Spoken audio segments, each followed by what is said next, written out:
Welcome to today's episode of Express Yourself. My name is Mary Simmons, and I'm looking forward to teaching you how to paint our black and white version of Moon Lake. The supplies that you need for this project are an easel. You can use a floor easel or a table easel. A cup of water, a paper plate will do, black and white acrylic paint, and a few paintbrushes meant for acrylic paint. Make sure you don't get those other ones for watercolor, very different. You want to get the ones that are meant for acrylic paint. So for the first step that we're going to do, we're going to use what I call the daddy brush. It's a big square brush. I'm going to make sure it's not too stiff. Get it ready to go. And we have all kinds of grays happening in this painting, and I will break them down for you.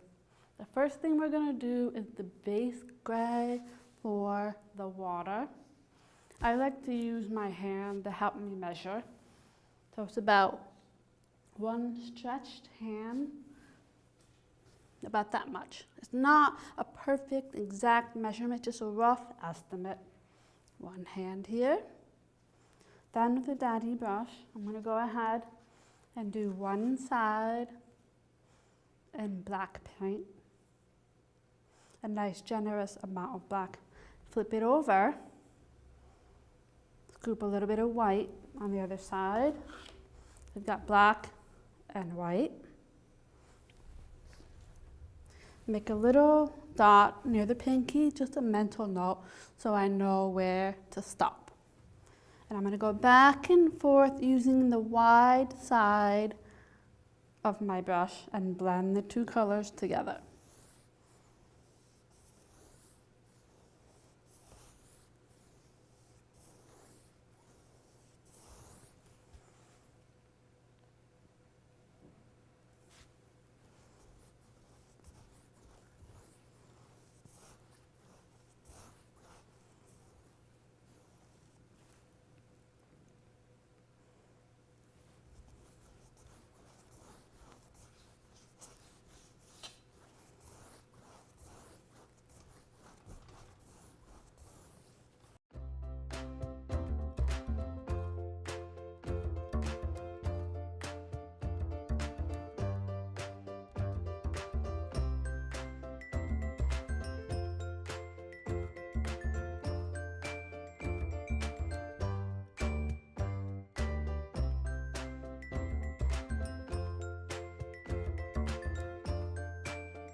Okay, we have finished a dark gray base for the water.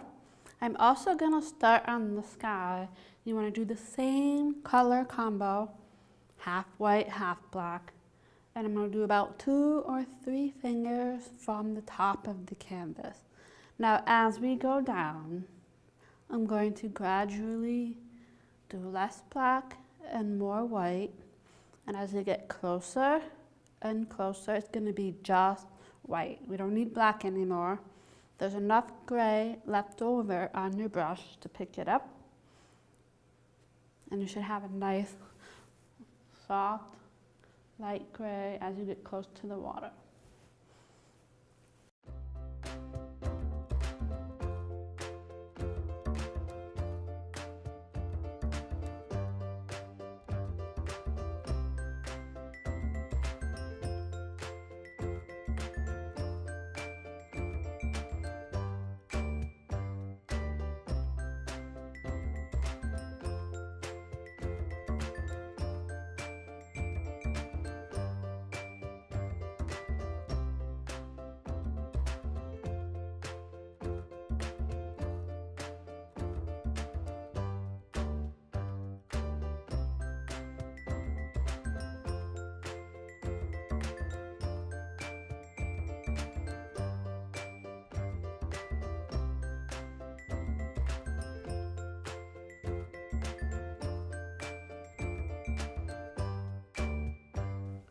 we're doing the long side to side strokes. Doing it once or twice is not enough. You can do it maybe 5 times, maybe even 10 times. Just continue to go back and forth until you have a nice blending of the colors. Take your time. Now if we have a little bit of streaking in the sky or a little bit in the water, that's okay. It gives it that natural glow effect. The main thing you want is to go from darker to medium to lighter. And if you have any exposed canvas where you didn't cover it, all you have to do is wiggle in that spot and then smooth it out. If you have watermarks, once you have that color laid out, go ahead and give it a smooth once over. Make sure you go all the way across without stopping. And that should help.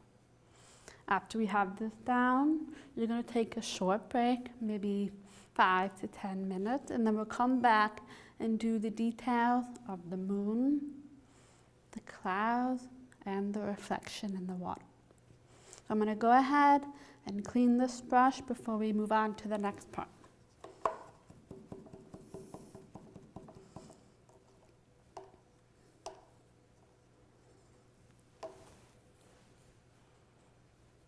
I'll be back in a few minutes. Take a drink, get a snack, pull up a chair, relax, enjoy yourself, and then just wait until we come back. Now, how do you know when it's time to come back and do the next part? If there are no more shiny spots, you're ready to go. Welcome back, and now we are going to start our detail. The first step we are going to do is with black paint. We've got black reflection in the water, black clouds, and some land, and I will show you. The first thing we're going to do is put black lines into the water, give it that sense of the ocean. I have this square brush here, which I call the little brother. So I'll make sure that's ready to go. I'm going to do a tiny dip into black paint, and then very lightly, using the skinny side of the brush, I'm going to make some soft, skinny lines.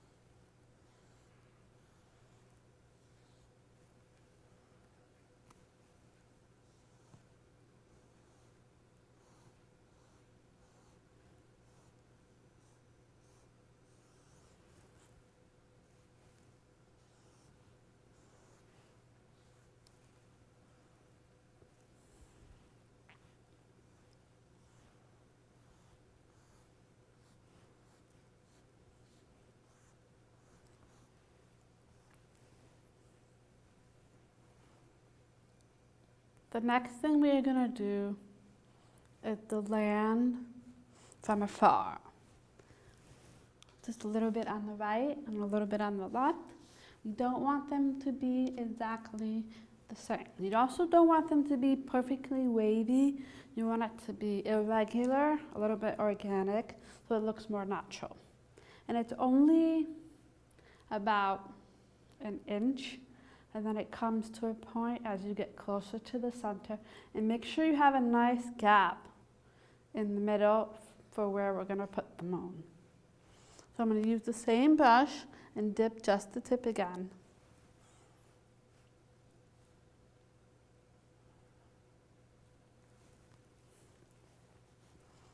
Find that horizon line where the light gray meets the dark water. And along that line, make a skinny horizontal line that goes maybe a third across the canvas. 1 inch. Make jagged, irregular, bumpy line that gets smaller and smaller and taper until it comes to a very skinny point. I'm going to go ahead and do the other side. Once we have that done, we'll go ahead and fill both of them in. Now you want to remember they need to be different from each other. So I'm going to make this one just a little bit shorter. Remember, irregular, you can just flick your wrist, make it smaller and smaller, and make sure you keep that point. Now that we have both ready to go, I'm going to go ahead and fill it in with black paint.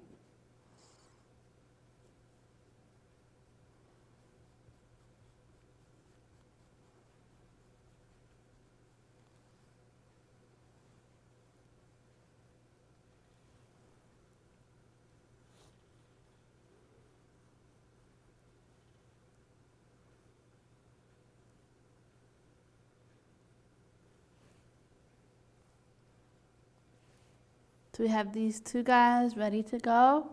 Now we're going to get started on the clouds. Painting clouds used to be one of my least favorite steps in painting. Now that I'm doing different steps and breaking it down, it's a little bit fun, a little bit easier. Try not to overthink it. Also try not to correct any mistakes or any extra marks. Just leave it there. Nobody knows except you.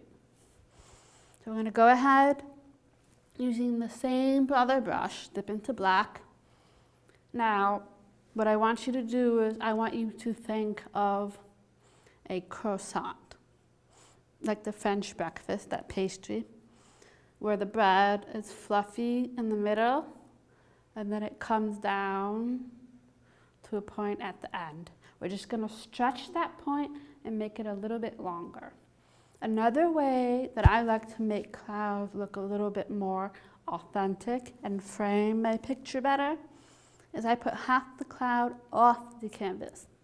So we're going to do about 2 or 3 on each side. I'm going to go ahead on the left side and I'm going to start with the top corner and then do the second one. So I've got that fluffy center. And using curved motion, I'm going to go smaller and smaller, come to a point, and then stretch that out. Now you can't really see the black on the dark gray, but as you get lighter, you will see it better. You get some more paint. I'm going to go ahead over here and you can see it better. Same technique, big fluffy center, using swirly, curved motion. Make sure you continue that irregular feel. Now we have that croissant shape coming to a point. Now you stretch. Stretch that point as far as it's willing to go.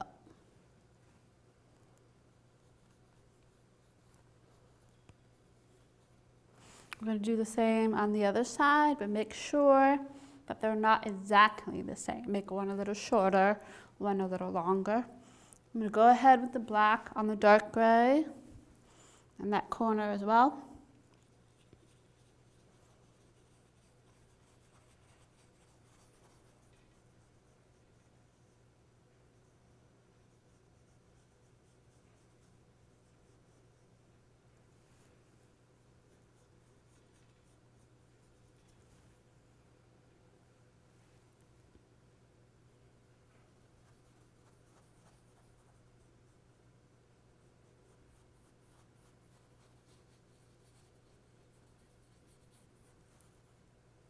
So you've got that fluffy center, and I come to a point and then stretch it a bit.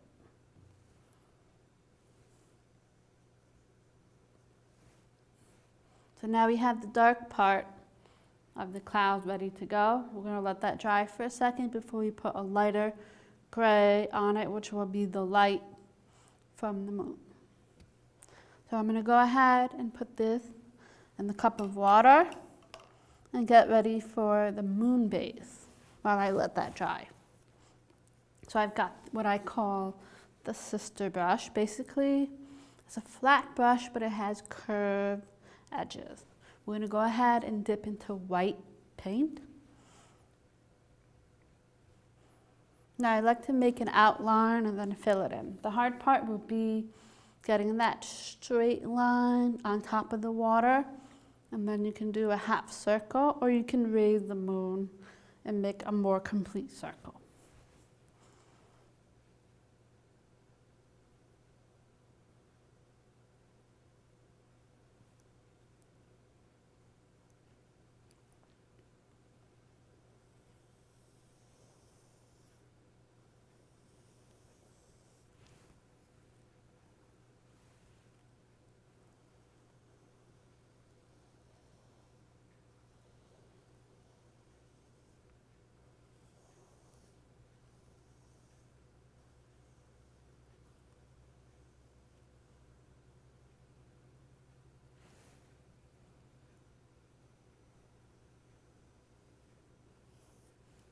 Once we have that circle shape, we're going to go ahead and fill it in with a nice coat of white paint.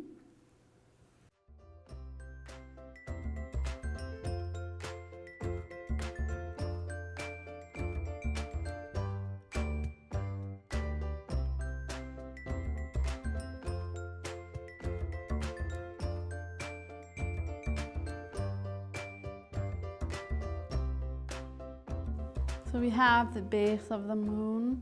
We're going to let that dry a bit before we put the detail, the crater, the shadows, and the marks on it. So I'm going to go ahead and get the baby brush. Sometimes I use the brother brush, that little square, and use the sharp edge. Sometimes I use the baby. So today we're going to use the baby, and we're going to put reflection into the water, but just to make it a little bit more interesting, we're not going to go straight down. We're going to come down at an angle. I'm going to go ahead and roll that baby into white paint. You're going to do a bunch of horizontal lines. Then we're going to go back and add little dots to make it more reflective and break up that light. So you want to make sure that you have a little bit of gray between those white lines. And you should not go wider than the moon.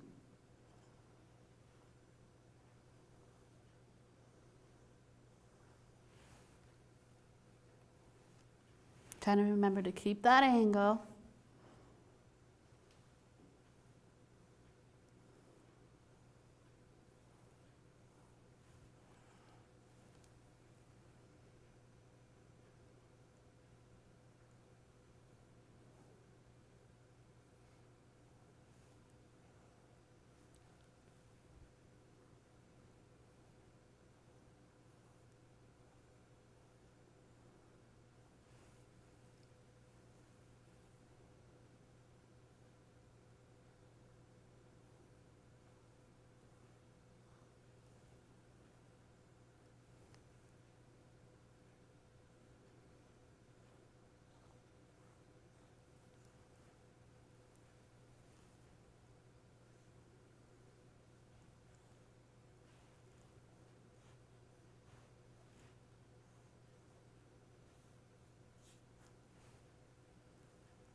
Okay, now we have those horizontal lines. We're going to go ahead and add broken lines or dots, just a few, maybe 1, 2, or 3 in random spaces.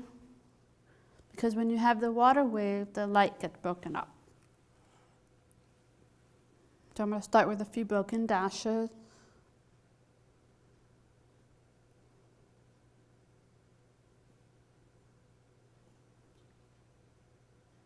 A couple of dots.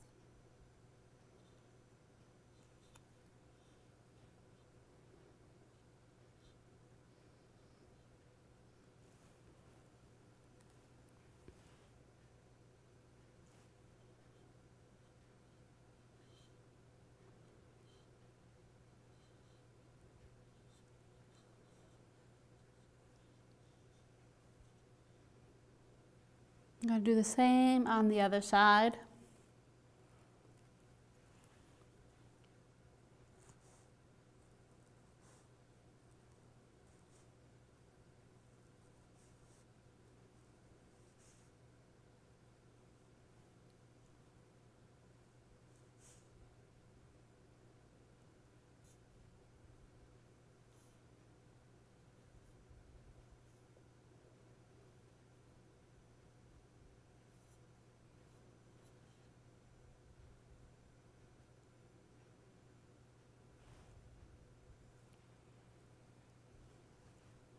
Now we're going to do a few dots spread out a little further away from that main center. So I'm going to come over and skip, make a little gap, come out wider just a little bit.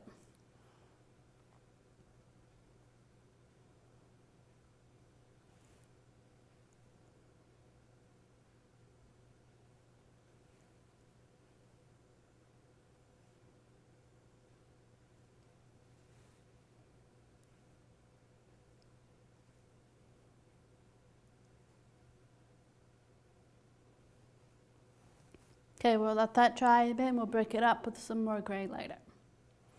I'm going to go ahead and put the baby away. I'm going to get the cousin brush, is what I call that bigger, round, pointy tip brush. And using this, we're going to go ahead and put some lighter gray into the clouds, a little bit of shading into the moon, and break up the space in the water. We're going to start with the clouds first. Now, instead of mixing on the canvas, we're going to mix on the plate. I'll take 2 scoops of white, 1 scoop of black, mix it up.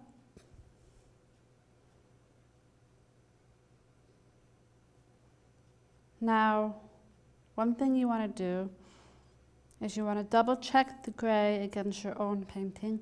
Everyone's shade is going to be a little bit different. Some might be a little darker, some might be a little lighter. You can do a little spot check just to see that it's not the same as this color. You want it to be a different shade. I'm going to do a little check to make sure I can see the difference. So I'm going to go a little bit darker, add some more black.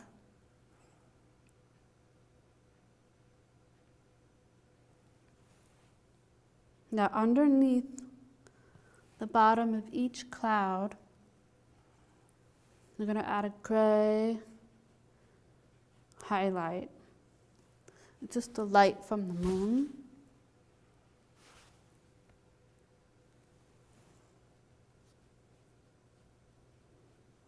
Now it's not a full circle, it's just an undercurve. Using the tip of the brush.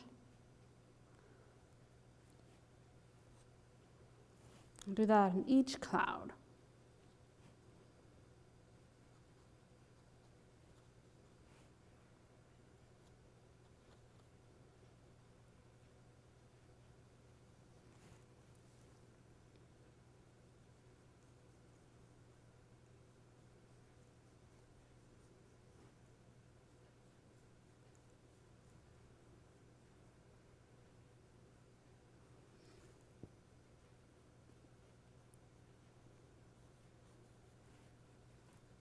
Now, if it feels a little bright, you can always add black to soften it up.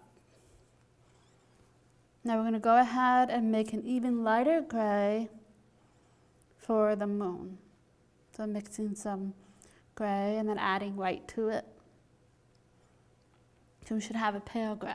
Now, painting the detail of the moon can be a little bit overwhelming. So I have a little trick that I use. I think about different countries or different continents. I make that shape in my head, kind of like Earth, and just put them randomly into the moon, and I try to leave the center alone. And as I get closer to the edge, I make my shapes smaller. So we're going to go here. Maybe think about South America or Africa. I'm gonna go over here, do a little bit of Australia, flip it upside down.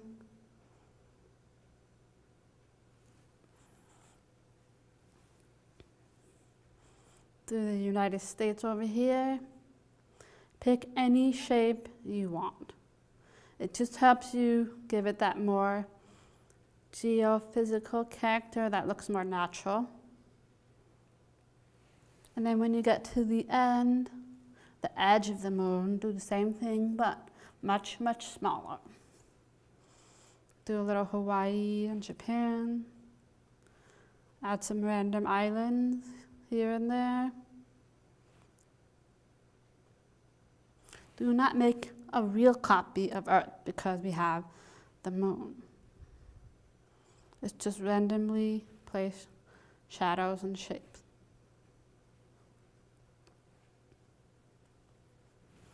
Make sure I get a little bit more gray on the corner edge so that it stands out from the lighter part of the sky.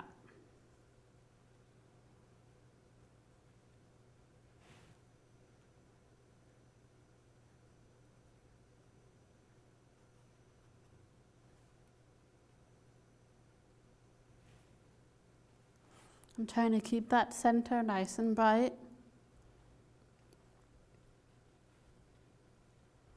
If you want, you can even add some more white paint. Sometimes you need a second coat of white. So I'm going to go ahead, add a little bit more white spots to the center, brighten that up even more.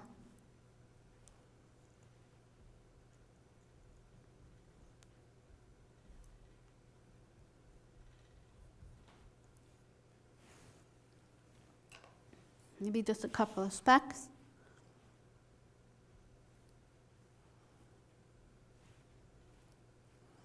Sometimes if it looks too perfect, I have to go back and mess it up a bit.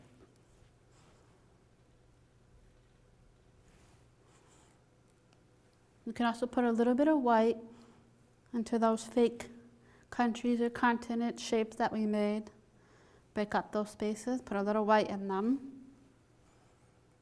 Gives it almost that crater effect, like the moon has.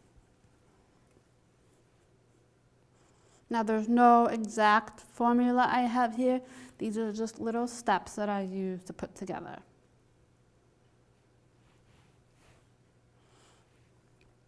Basically what you want to do is make sure you don't have a solid white shape. Just put a little bit of gray up here.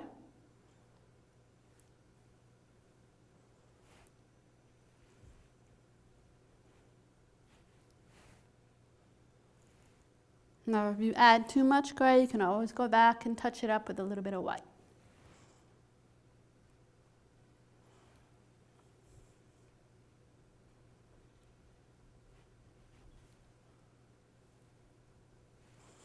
Let me add a little bit on the left. I'm going to go even darker now.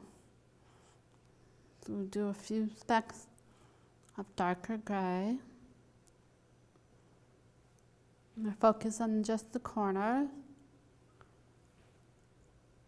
Now sometimes you do an oops and you have a big splotch. No big deal, just cover it with some white or lighter gray.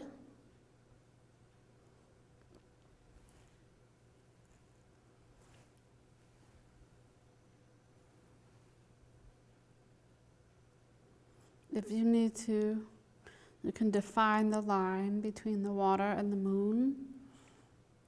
So I'm going to add a tiny pinch of black just for the edge where the moon touches the water. Now I'm going to go back to some of the gray that we made for the moon and break up some of the space here.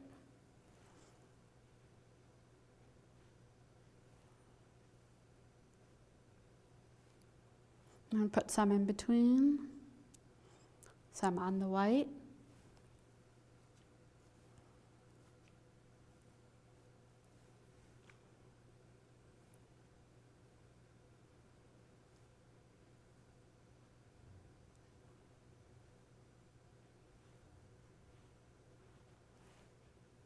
They're just softening it up so the difference between the light and dark is not too much. Now I'm going to go ahead and put some of that gray into the water just so we have more shades.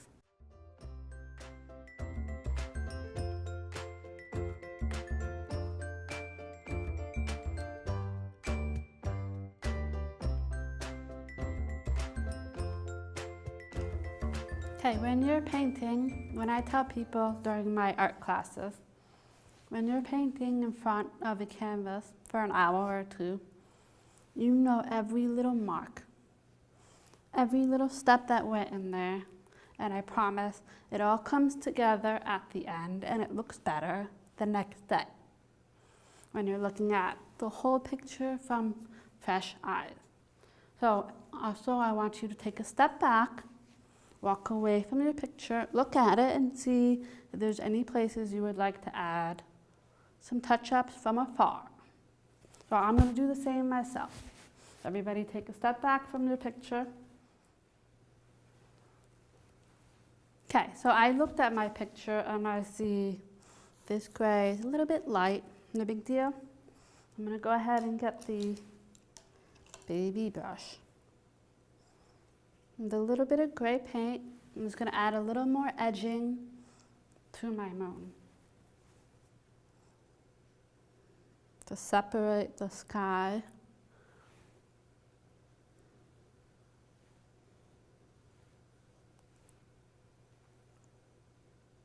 And that will help the moon stand out.